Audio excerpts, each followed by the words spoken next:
여러분들 어렸을 때 여름 성경학교 수련회에 참석한 적이 있으십니까? 수련회에 참석했을 때 어떠한 기억들이 가장 많이 나십니까? 혹시 교회 수련회에 참석을 안 하셨다면 일반 학교 수련회, 극기훈련 이런 데 참여했을 때를 한번 생각해 보십시오. 저는 가장 먼저 생각나는 것이 카레밥입니다. 언제나 이렇게 카레밥, 짜장밥 뭐 이런 걸 많이 줬던 것 같아요. 그리고 물놀이도 생각이 나고요. 그런데 제가 잊을 수 없는 것이 바로 철로 역정이라는 프로그램이었습니다. 교회 수련회는 지금도 저희 고등부에서는 철로 역정을 준비하고 있습니다. 존 버년이 지은 철로 역정이라는 책이 있는데 천국으로 가는 길, 그 여정을 말하는 것입니다. 각 코스가 있습니다. 코스 하나하나를 돌아서 마지막 천국까지 이르러야 합니다. 같은 조가 함께 출발을 하는 거죠. 각 코스에는 빨간 모자를 쓴 조교 선생님이 서 계셨습니다. 그리고 호루라기를 갖고 있고, 오면은 왜 이렇게 늦게 와? 앉아 일어나 앉아 일어나 하면서 막 얼차려도 받고요. 어려운 미션을 수행해야지 다음 코스로 갈 수 있었습니다. 그 중에 한 철로 역정 이야기를 드릴까 합니다. 한 번은 첫 코스에 갔는데 작은 조각의 그림을 하나씩 나눠주는 거예요. 그리고 너희가 도착했을 때까지 이 그림을 소중히 여겨라, 놓치지 말아라 해서 품에 넣고 이렇게 갔던 기억이 납니다. 이 그림은 봤을 때 이해되지 않는 그림이었어요. 도대체 무슨 그림이길래 나에게 이 그림을 주지? 퍼즐의 한 조각이었습니다. 철로 역정과 같은 삶을 살아갈 때 나의 손에도 이 퍼즐의 한 조각이 들려 있을 때가 있습니다. 삶의 현장에서요. 왜 나에게 이런 어려운 그림이 주어졌지? 그림을 골똘히 바라봐도 이해되지 않는 그림일 때가 있습니다. 고난의 그림일 때가 있고, 훈련의 그림일 때가 있고, 자녀의 그림이 그려져 있는데 아주 엉망일 때도 있고, 관계 그림이 그려져 있는데 이해되지 않는 관계가 그려져 있을 때도 있습니다. 군대에서 제대를 했는데 모든 것이 행복해질 것 같았는데 군에서 제대하고 나왔더니 뭘 해야 될지 모르겠다고, 내가 나아가야 할 방향성을 너무 어렵다고, 취직도 안 된다고 고민하는 그 그림을 갖고 있는 청년도 있습니다. 손주의 어려움을 할머니, 할아버지가 도대체 어떻게 풀어야 할지 몰라서 그 그림을 안고 끙끙 앓을 때가 있습니다. 여러분은 손에 어떤 퍼즐의 인생의 한 조각을 들고 계십니까? 오늘 말씀에 이해되지 않는 퍼즐의 한 조각을 들고 있는 여인이 나옵니다. 그 여인의 이름은 요게벳입니다. 민수기 26장 29절에 아브라함의 처 이름은 요게벳이니 그가 아므람에서 아론과 모세와 그의 누이 미리암을 낳았고, 이 여인은 아론을 낳았고 미리암을 낳았습니다. 막내 이제 모세를 낳는데 그때 문제가 생긴 거예요. 이스라엘 백성은 애굽 땅, 지금의 이집트 땅에서 살고 있었거든요. 그런데 주류 민족이 아니었습니다. 그러니까 우리나라 말로 말하면 우리나라 한민족이 다 사는데 지금 이제 동남아 쪽에서 많은 민족들이 와서 살고 있잖아요. 그 중에 한 민족이었다고 생각하면 돼요. 근데 그 민족이 점점 커지는 거예요. 이스라엘 민족이 점점 커져요. 주류 민족인 애굽 사람들은 애를 셋넷밖에 못 놓는데 이스라엘 사람들은 순풍 나서 막 10명 놓는 겁니다. 숫자가 많아집니다. 장정만 60만 명, 한 200만 명쯤 되는 거예요. 바로 왕, 마음이 아주 불편한 겁니다. 이 민족이 우리 민족을 삼키면 어떡하지? 그래서 이해되지 않는 무시무시한 한 명령을 내립니다. 한번 우리 1장 22절을 같이 한번 읽어볼까요? 시작. 그러므로 바로가 그의 모든 백성에게 명령하여 이르되 이스라엘 백성에게 아들이 태어나거든 너희는 그를 나일강에 던지고 딸이거든 살려두라 하였더라. 말도 안 되는 부당한 명령입니다. 아이를 낳으면 남자면 나일강에 버리라는 거예요. 죽이라는 거죠. 이스라엘 민족의 씨를 말려버리겠다라는 그런 잘못된 정책이었습니다.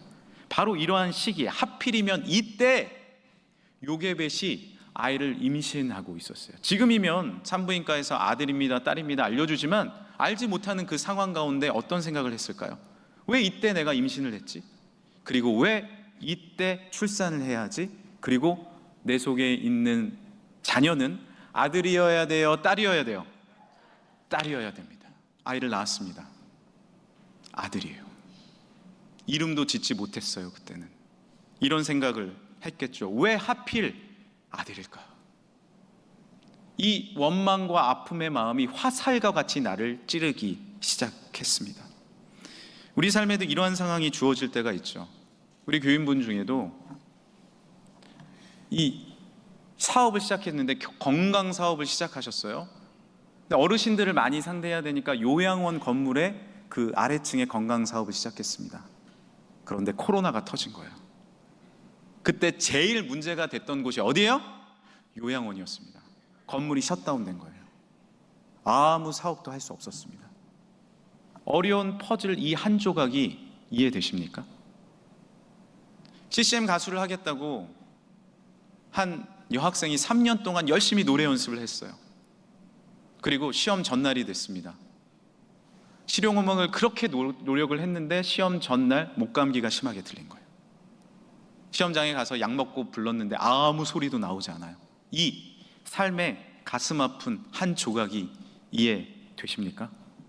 오늘 아들을 나일 강에 던져야 하는 한 여인의 이 삶, 한 조각의 삶, 하늘이 무너지는 것 같았고 원망하는 이 삶, 어떻게 이해할 수 있겠습니까? 요게벳은 몸부림쳤어요.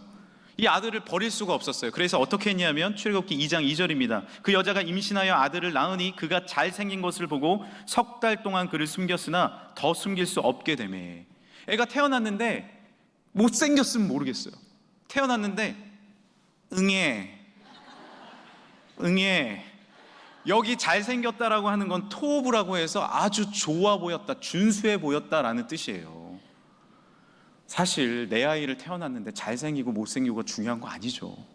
다 예뻐 보이는 거 아닙니까? 그런데 이 아이를 강에 버려야 된다니요. 석 달 동안 숨긴 겁니다. 꽁꽁 숨긴 거예요. 지나가다가 군인이 아기 소리를 들으면 검열을 하는 거죠. 아들이여 딸이여 보는 거예요. 아들이면 죽음입니다. 숨긴 거예요. 3개월 동안. 그런데 숨겨집니까? 갓난아이 키워보신 분들 다 아시잖아요. 배고파도 울고 젖 먹고 싶어도 울고 깨어나도 울고 졸려도 웁니다. 틀어 막았겠죠. 갓난아기의 숨이 멎어지도록 틀어 막았겠죠. 해결이 됩니까?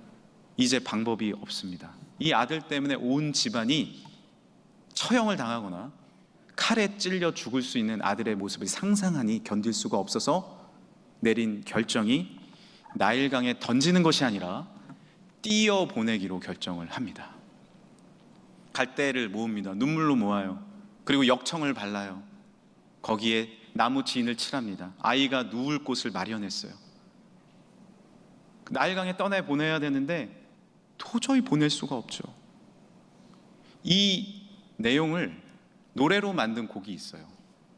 제목이 요게벳의 노래입니다. 엄마의 마음.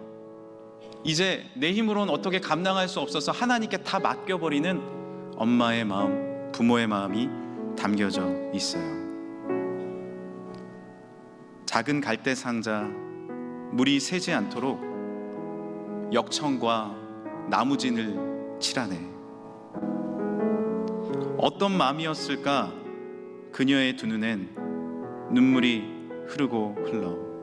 저는 오늘 이 요게벳의 노래를 그리고 요게벳의 설교를 준비하는데 이 마음이 이제 저도 자녀가 4명이잖아요. 그 마음이 이해가 되는데 하나님이 좀 더 이해하라고 제 마음을 좀 다그치신 것 같아요. 오늘 새벽 4시에 서울에 혼자 있는 저희 20살 딸 아이가 전화가 왔습니다. 보통 새벽 4시면 좋은 전화는 아니잖아요. 아이가 막 힘들어하면서 흐느끼고 울면서 전화가 온 거예요. 왜냐하면 아이가 배가 너무 아프대요. 막 떼굴떼굴 굴러요. 구토를 하는 거예요. 전화상으로. 근데 제와 아내가 어떻게 할 수가 없어요. 기도를 하고 119를 결국 불렀습니다. 옆에 있으면 좀 돌봐줄 텐데. 그리고 갑자기 이제 병원에 실려가는데 요즘에 의료 상황 때문에 병원에서 받아주질 않는 거예요. 그리고 또 다른 병원으로 이동을 합니다. 그리고 제가 일부 예배까지 그 상황을 계속해서 보면서 들으면서 참 어려웠던 마음이 있었어요. 그런데 방법이 없어요. 우리가 자녀가 평생 우리 가운데 같이 있을 것 같지만 우리는 갈대상자에 떠내보내야 됩니다. 내 힘으로 어쩔 수 없는 상황이 주어질 때가 있어요. 내 관계가 어떨 수 없이 내가 떠내보내야 되는 관계가 있을 수 있습니다. 나의 사업도, 나의 물질도, 나의 삶의 모습들도, 상황들도 내가 컨트롤할 수 없는 그런 상황이 주어질 때가 있어요. 그러나 기억하십시오. 하나님은 여전히 동행하실 줄 믿습니다. 심한 사춘기를 보내고 있는 자녀를 둔 한 부모님은 저에게 어려움을 호소하셨어요. 아들이 도대체 이해가 되지 않는다는 거예요. 제가 최근에 읽은 책이 있는데 아들의 뇌라는 책이 있습니다. 도대체 아들이 이해되지 않는다는 거예요. 오늘 새벽에도 저랑 아내는 막 이러니까 아이들도 좀 깬 거예요. 깼는데 우리 둘째 고등학교에는 딱 보더니 엄마 무슨 일이에요? 했더니 누나가 아파서 예. 그러면서 퍼들러 이렇게 자. 나름 걱정하면서 자는 거는 같아. 근데 이제 셋째 딸은 어떡해요? 언니가 어떡해요? 안심하셔도 되는 건 이제 수액을 맞고 괜찮아졌습니다. 어떡해 언니 어떡해. 잠을 걔도 한숨도 못 자는 거예요. 아들의 뇌는 도대체 뭘까? 아들은요 공감 능력이 좀 떨어지긴 합니다. 그러나 걱정은 해요. 우리 아들도 걱정하잖아요. 엄마 걱정하잖아. 그런데 그 표현이 좀 부족할 뿐이죠. 우리 이 부모님도 아들이 도대체 사춘기에 이해되지 않는 거예요. 부딪힘이 있고 학교에 문제, 여러 가지 문제가 생깁니다. 그런데 어느 날 이 얘기를 하시더라고요. 목사님, 제 가슴 한편을, 가슴 속 한 구석을 봤더니 이 아들을 내 욕심대로, 내 마음대로 키우고 싶었던 것을 발견하게 됐습니다. 이제 하나님께 맡겨드리려고요. 오늘 말씀처럼 갈대 상자를 띄워보내는 겁니다. 주님께 맡기려고요. 제가 할 수 있는 것은 기도밖에 없습니다. 기도하시는 거예요. 묵묵히 기도하겠습니다. 내 욕심, 내 계획 다 하나님 앞에 내려놓겠습니다. 그래서 제가 이렇게 말씀드렸어요. 이제 됐네요. 하나님 역사하실 거예요. 그 아이는 하나님의 은혜 가운데 잘 자라고 있습니다. 내 힘대로, 내 능력대로 키우면 다 될 것 같지만 그렇지 않다라는 거죠. 우리는 때로 나의 계획을 갈대 상자에 띄워 보내야 할 때가 있습니다. 나의 건강, 나의 자녀, 나의 물질, 나의 관계. 왜 이런 그림일까? 퍼즐 한 조각 붙잡으면서 나는 전체를 바라보지 못하는 거예요. 왜 이럴까? 그러나 기억하십시오. 그것은 전체 퍼즐의 한 조각입니다. 우리는 생각합니다. 왜 나의 관계에 아픔이 일어났을까? 왜 이해되지 않는 이 일이 일어났을까? 한 조각만을 바라보며 나는 판단합니다. 그러나 기억하십시오. 전체 그림이 있습니다. 내가 1위 1비 하는 것이 아닙니다. 하나님을 바라보고 신뢰할 때 전체 그림이 있습니다. 그 그림을 신뢰하는 여러분들 되시길 간절히 소망합니다. 오늘은 이렇게 된 김에 활동이 아주 많아요. 한 가지 활동을 더 하겠습니다. 한번 눈을 감아 주시길 바랍니다. 졸린데 잘 됐다. 잠자야지. 괜찮습니다. 자, 눈을 다 감으셨죠? 나의 주변에 안 감으신 분이 있어요. 안 감으신 분. 나의 주변에 붉은색 물건이 얼마나 있었지? 하고 한번 생각해 보세요. 붉은색 물건이 어디 있었지? 예배 자주 드리는 곳이잖아요. 우리 성전이. 생각해 보세요. 나의 주변도 있습니다. 떠보세요. 한번 둘러보세요. 네, 십자가가 우선 붉죠. 그 옆에 글씨도 붉은색이 있습니다. 그리고 꽃에 붉은색 장미를 오늘 넣어놨어요. 찬양대 보실까요? 아셨나요? 제 넥타이 보실까요? 아셨나요? 오늘 부목사님들 전체 붉은색 넥타이 메고 왔습니다. 들어올 때 보셨나요? 우리는 전체를 보지 못합니다. 내가 다 안다고 생각해요. 다 보고 있어. 모든 걸 깨달았어. 그러나 못 보고 있는 것이 있습니다. 하물며 우리 삶의 한 조각 피스를 들고 있으면서 내가 전체 삶을 이해할 수 있을까요? 하나님의 놀랍고 위대하신 신실한 삶이 나를 이끌고 계시는데 이해할 수 없는 한 조각의 삶을 내가 살아가며 그 전체를 내가 과연 이해할 수 있을까요? 우리가 해야 할 것은 무엇입니까? 주님을 신뢰하는 것입니다. 할렐루야! 그것을 우리는 믿음이라고 말합니다. 부족하고 연약하지만 나의 전체 삶을 이끌고 계시고 하나님의 전체 역사에 놀라운 페이지를 장식하고 계신 하나님 앞에 내가 작은 피스로 쓰임받을 수 있으면 그것이 아름다운 날개가 될 수 있고 그 삶이 아름다운 손길이 될 수 있습니다. 제자들은 이해하지 못했어요. 왜 예수님이 오셔서 저 십자가에 달려 죽으셔야 해요? 왜 예수님이 우리를 위해 왕이 되시는 게 아니라 왜 십자가를 지셔야 합니까? 그 십자가에는 붉은 피가 흐르고 있었습니다. 알 수 없었어요. 그러나 그 붉은 피가 나의 붉은 죄를 깨끗게 하여 주셨고, 할렐루야! 그 붉은 피가 우리의 삶을 놀랍게 새롭게 해방하여 주심을 믿으시길 바랍니다. 그것이 예수 그리스도의 피의 한 조각이셨어요. 오늘 본문으로 다시 돌아가겠습니다. 하나님은 갈대 상자의 아기를 버리셨나요? 아니요. 그 아기를 향한 놀라운 계획이 있으셨습니다. 갈대 상자는 부서질 것 같았습니다. 물에 잠길 것 같았어요. 그러나 굽이굽이 돌아서 한 여인 앞에 놓여집니다. 그 여인은 누구였을까요? 출애굽기 2장 5절입니다.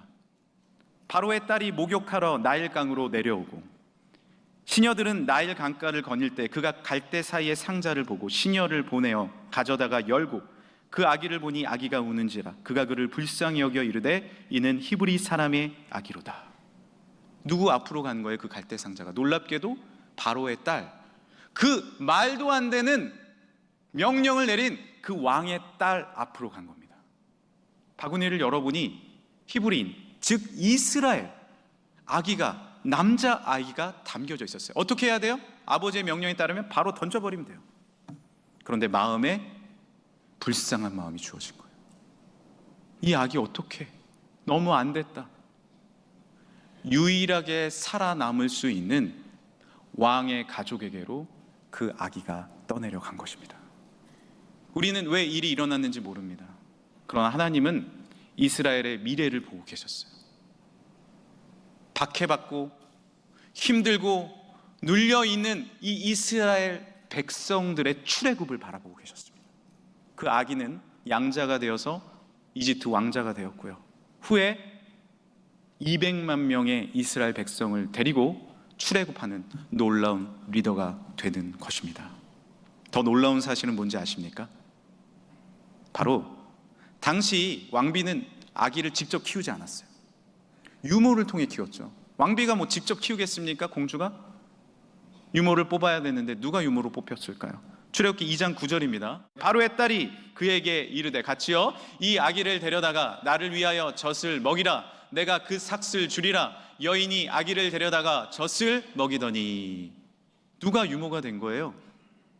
요게벳, 친모가 유모로 뽑힌 겁니다. 하나님은 궁전에서 어머니로 하여금 모세를 직접 키우게 하셨습니다. 그가 이방신이 가득하고 세상의 법칙이 가득한 곳에서 하나님의 말씀으로 자라날 수 있었던 것은, 그 이유는 무엇입니까? 바로 신앙의 어머니가 모세에게 신앙의 전수를 해줄 수 있었던 것입니다. 아들을 떠나 보냈지만 그 아들은 놀랍게도 나의 품으로 온 겁니다. 이해할 수 없죠. 무슨 그림인지 알 수 없습니다. 그러나 이 상황 가운데 넘어지고 무너지는 것이 아닙니다. 일희일비하는 것이 아닙니다. 우리는 100m 선수가 아닙니다. 장거리 선수예요. 마라톤 선수예요. 그 한 지점을 지나고 있어요. 그 지점을 지나면서 우리는 모든 것을 포기하고 내려놓는 것이 아닙니다. 다시 일어나서 옆에서 주는 물을 마시고 힘을 차리고 앞을 향해 달려가야 할 줄 믿습니다. 우리는 이야기합니다. 기회만 주어진다면, 능력만 생긴다면, 괜찮은 사람만 만난다면, 수중에 돈만 생긴다면, 그 이야기를 하면서 최종 목표가 실현될 때만 행복이 찾아온다고 생각합니다. 그렇지 않아요. 매일을 감사하게 믿음으로 나아간다면 주님이 만드시는 최종 그림, 그 그림을 향하여 나아가고 있음을 깨닫으시길 간절히 소망합니다. 다시 일어나십시오. 신뢰하십시오. 온 세상을 창조하시고 이 세상을 운행하고 계시는 하나님이 우리의 퍼즐 한 조각을 통하여 하나님의 역사를 이루어 나가실 줄 믿습니다. 제가 한 이야기 드리고 이제 설교를 마치겠습니다. 한 집사님께서 야심차게 한 사업을 시작을 하신 거예요. 그 가게를 여셨는데, 가게를 열었으니까 목사님도 모시고 개업 예배를 드리고 싶어서 예배도 드렸습니다. 처음에는 구역장님들, 구역원들, 그리고 주변의 식구들 다 와서 가게가 잘 되는 것 같았어요. 근데 좀 지나니까 가게가 안 돼요. 경제적 어려움이 생깁니다. 주변 경기가 어려워지는 거예요. 뭐 요즘으로 말하면 코로나, 또 IMF 이런 거 맞는 것 아닙니까? 해결되지 않는 겁니다. 이런 생각이 들었습니다. 예배도 드렸는데, 기도도 하는데 왜 이런 일이 주어지지? 다 포기하고 싶었어요. 다 내려놓고 싶었어요. 기도해도 해결되지 않는 것 같아요. 우리의 삶에도 기다려야 할 때가 있습니다. 하나님, 왜 내가 기다려야 합니까? 이 그림 하나가 왜 이렇게 오래 갑니까? 그런데 어느 날 그 지역에 뉴스가 하나 나왔는데 재개발 지역으로 선정이 된 겁니다. 그 가게를 팔고 나오는데 지금까지 손해본 모든 것들을 해결할 수 있게 된 거예요. 그리고 다른 지역으로 이동해서 이제 새로운 가게를 열었는데, 새로운 업종으로 사업을 시작했는데 장사가 잘 되는 겁니다. 그런데 더 중요한 게 있습니다. 이분의 감사는요, 진짜 감사는요, 사업이 나아진 것이 아니었어요. 진짜 감사는요, 나와 여전히 동행하신 하나님이었습니다. 할렐루야. 이제는 이해되지 않는 퍼즐이 아니라 앞으로의 삶이 때로는 고난도 역경도 있을 수 있지만 기도로 하나님을 신뢰할 수 있게 되었어요. 주변을 바라보십시오. 여전히 우리에겐 사랑하는 가족이 있고, 기도해주는 이웃이 있고, 사랑하는 우리 교회가 있습니다. 우리를 놓지 아니하시는 예수님이 여러분을 잃은 양을 안고 업고 가고 계십니다.